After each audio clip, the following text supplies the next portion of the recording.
Well, all right.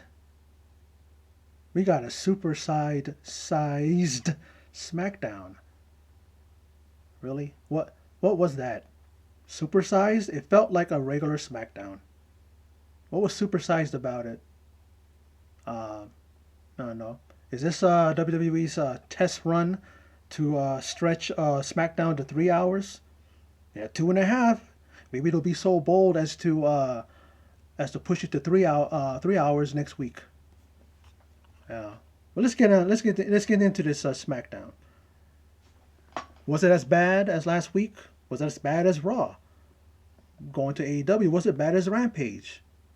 Boy, it's been a shitty week for wrestling, except for NXT UK so far.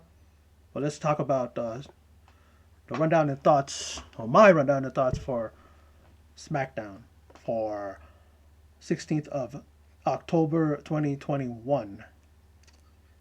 Well, 16th of October? No, it's the 15th, right? Yeah, the 15th because it's Saturday today. Now, Pat McAfee.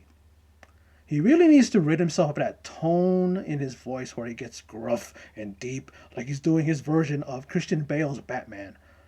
What is wrong with Pat McAfee? He used to be good at commentating, but I think somebody got a hold of him and said, you got to put more emphasis on certain words. You got to show that you're into it. You notice how it kind of sounds like McMahon's voice, because I bet you anything McMahon is in his ear. More enthusiasm. Come on, McAfee, more enthusiasm. You know what I mean? And it's just hard to listen to. It's a good thing that on SmackDown, like on Raw, I just fast forward through everything. I get the first part of the match and the last part. I get the gist of the in-ring segment, and I fast forward through it. It's pretty much all the same thing. Edge opens the show, and what is he gonna say? Seth took it too far, and I'm gonna end it at Crown Jewel. I think that's all he said, right? Pretty much that's what it was. If I sat through it, and I love Edge, he's one of my favorites, but that's how it's been. And he even brought it up that he did the same thing a few years, 4 years ago. Remember, I did it to Cena. Remember, he said that. I don't know about 4 years ago because he just came back to wrestling. I don't know. Remember, he said that, and I'm just like, okay. Now Balor versus Sami Zayn, and will the Prince uh, advance to the finals in his quest to become a king? And well, he connects with a coup de grace. He tried it once, and then he tried it again, and then the second time was a charm. I know it's usually third time, but the second time he hit it, and he wins, and it sends him to the finals. He's going to face either Xavier Woods or Jinder Mahal. Wow, the prospects. Who's going to win that match and face Finn Balor? Like, really? Like, that's what we have to look forward to? Finn Balor in the finals is great, but he's going to face either Jinder or Xavier Woods. Just give him the crown now. Like, who's going to want to watch that finals? That's going to be a shitty final no matter what. Are they going to let Jinder be in it because he pretty much is close to, I don't know, maybe the people in Riyadh, Saudi Arabia will want him to be in the finals? I don't know. Now, Bianca Belair has mentioned that on Raw, she's going to be challenging Charlotte for the Raw Women's title. And I can guarantee if she wins, she won't be winning the SmackDown Women's title at Crown's Jewel. I wrote it down as Crown's Fool because whoever watches this match, this pay-per-view is a fool. Now, that's the thing though, because she's going to be on Raw. Charlotte will probably drop it to her, and then Charlotte, is on SmackDown. And then, Charlotte is going to probably win the SmackDown Women's Championship because, like we always say, she has to always be a champion because she can never, ever be without a title. Because that's how WWE has written her, that's how they booked her. And now, more than ever, she's now just a champion. That's it. She can never be just somebody who's in a rivalry or a feud that leads down the road to a world title match. No, she always has to have a title because that's Charlotte. She's the opportunity, right? Now, Naomi comes out for a match, and I'm surprised Sonya didn't turn her music on. I thought she was going to turn it off, mess with her that way. And then I feel Deville will have someone wrestle in her place. She's supposed to face Naomi tonight. It's been 14 months for Sonya Deville since she last wrestled.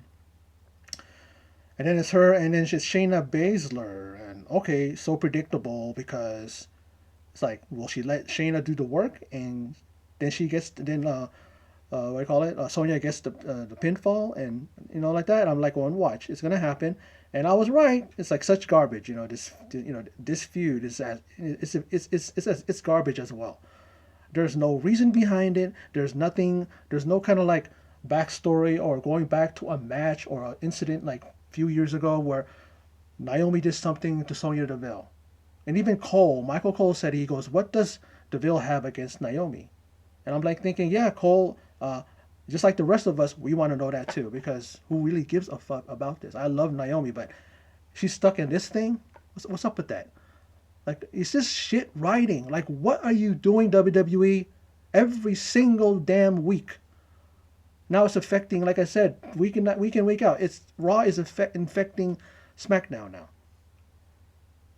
What's going on with the way they're writing this thing? Who cares about this feud? Because there's no. What's the backstory? Is there a backstory? And then we find out a Hit Row. Well, it's like last week. They're on their way. That's cool when they come back. When they do finally hit. And it's just coming soon, so we don't know a definite date. Hopefully they do well on the main roster. Swerve Scott dropped his North American title, which, of course, he was going to do that. Because why is he going to have the championship with him when he's on the main roster? Now, the Queen's Crown semis, and it's Zelina Vega versus Carmella. Boy, this is an exciting match, right? And I'm like, what's the result? Right? What's the result? Well, Vega rolls up Carmella, and why should I care? Another roll-up victory. Carmella gets distracted by Liv Morgan. And then again, like I'm saying, why does it have to always end up in a roll-up? Is that your guys' crutch? You can't get out of that. That's the quickest way for a final result of a match. Like, this is roll up because it's quick and easy and simple. Which the writers are. They're simple heads minded, simple in the head. Like, and then Zelina Vega's in the finals. And she's gonna face either Shayna Baszler or Doudrop. Another who gives a whoop. And guarantee you, it's going to be Shayna Baszler that's going to win it. And Finn Balor's going to probably win the thing, but he might give it to Jinder. And then we have a sappy Corbin talk along with Bottle Cap. No, Madcap. I want to call him Bottle Cap. My ass. Such a stupid thing. I was honestly fast forwarding through it, and you just see them laughing whenever I would stop. And I'm like, oh God, fast forward more and more and more. And then we have Boogs and Nakamura come out, and Boogs is doing his thing, playing his guitar, electric guitar, whatever you want to call it. I guess they distracted the thing. I thought Kevin Owens was going to come out and get beat down again. He did that 2 weeks in a row. And then at least he didn't do that this week. And then all of a sudden, here comes the SmackDown tag team match coming up. And then the Street Profits come down, and then the Usos. And I was like, man, it's like, why do I need to watch this? Let me see. The Usos will retain because why would they drop them to the Profits when when Profits are on Raw now? Why are they going to do it? Why are they booking title matches with people that are on other brands? Like, do you want to keep having the title that belongs on one show on another show? So we know that it's not going to go to the team that's not on SmackDown anymore. I get it. The Profits are SmackDown right now because it doesn't take effect, the drafts, until 22nd, the day after Crown Jewel. But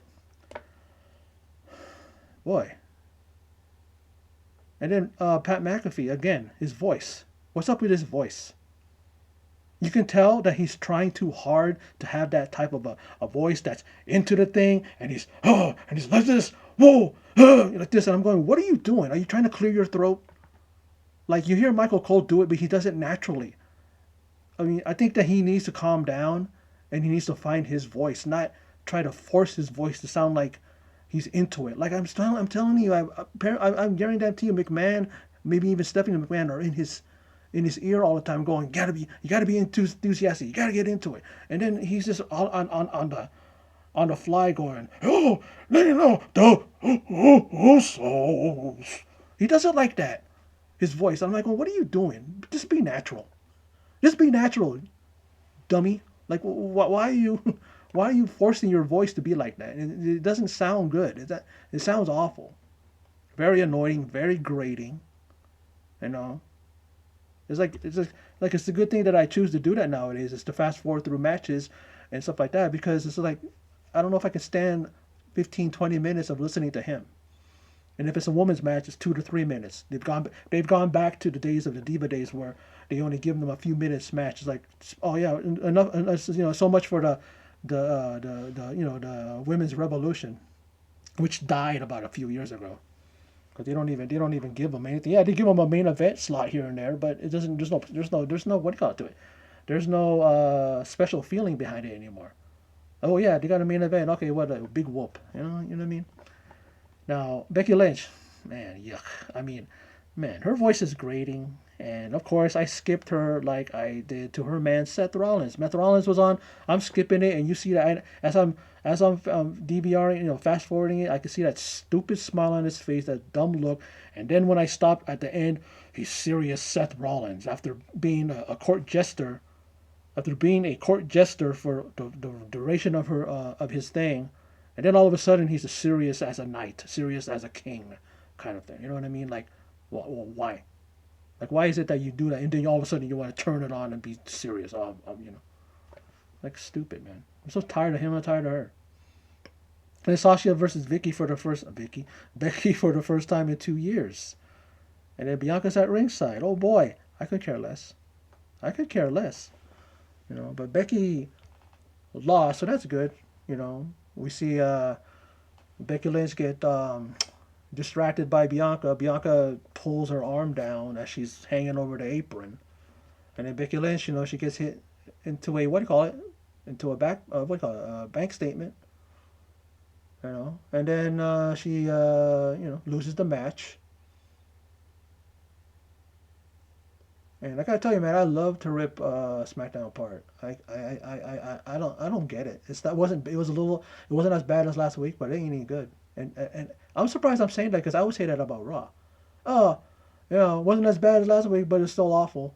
Like with this, it's like I wish that maybe I should just watch NXT UK every week, because so far we're on Monday Night Raw, like this.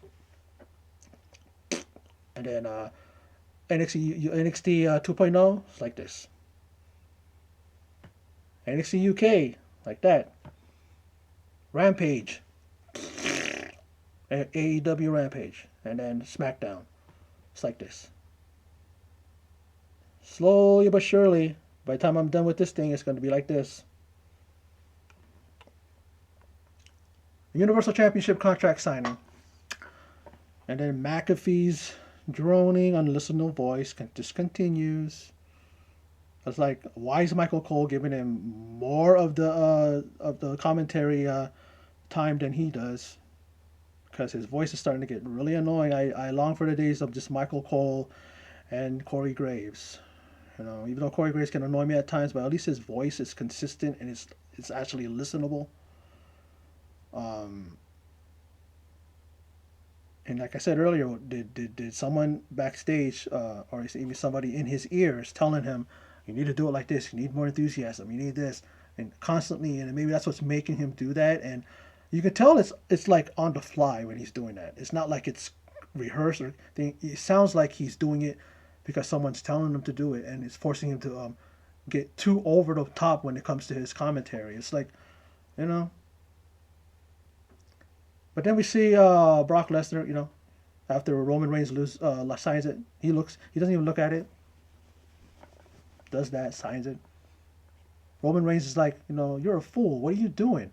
And then Brock Lesnar goes, I looked that over earlier today, and after signing it, he says, he read it, and he said he went over it, the whole contract, with his advocate, Paul Heyman. I'm like, oh, what does that mean? Like, there's been a hint at that every fucking week since SummerSlam. And I'm just like, again, shut the fuck up. What do you call it? Pat McAfee. Because, man, his voice, again, this time when I was listening to him, it's like nails on the chalkboard around this time. He was saying stuff, and I'm like going, what are you saying? Like, can't you get yourself more pumped up than that? Like, we got it. You're pumped up for this. We got it. And then they're saying, again, the greatest match ever. Greatest match in the possibility of the greatest match ever. I'm like, what are you talking about, Cole? Just because it's Brock and just because it's what do you call it, Roman? You know. And then I don't know. I may come off like someone who's a negative Nelly and always want to nitpick, but I've never done that with SmackDown before. Just a few weeks ago, maybe a month ago, I was praising SmackDown. Now, like I said, it's been affected. It's been infected by Raw somehow. In the draft, a couple of weeks it's gonna probably be good, and then like they did the last draft. Remember when they first when Finn Balor was drafted over to Raw from NXT? Oh, it's going to be great, and it was. And then what happened? Nothing. Then Finn Balor becomes uh, a model and a poster child for LGBTQ and all that stuff, having the rainbow on his thing here, and they forgot about what made him him, what made him the prince, what made him the demon, what made him Finn Balor. And then he goes over to NXT again in recent year, like last year or so, and he was knocking it out of the park. He comes here, and they're doing some things with him, but I don't know. Is he being buried?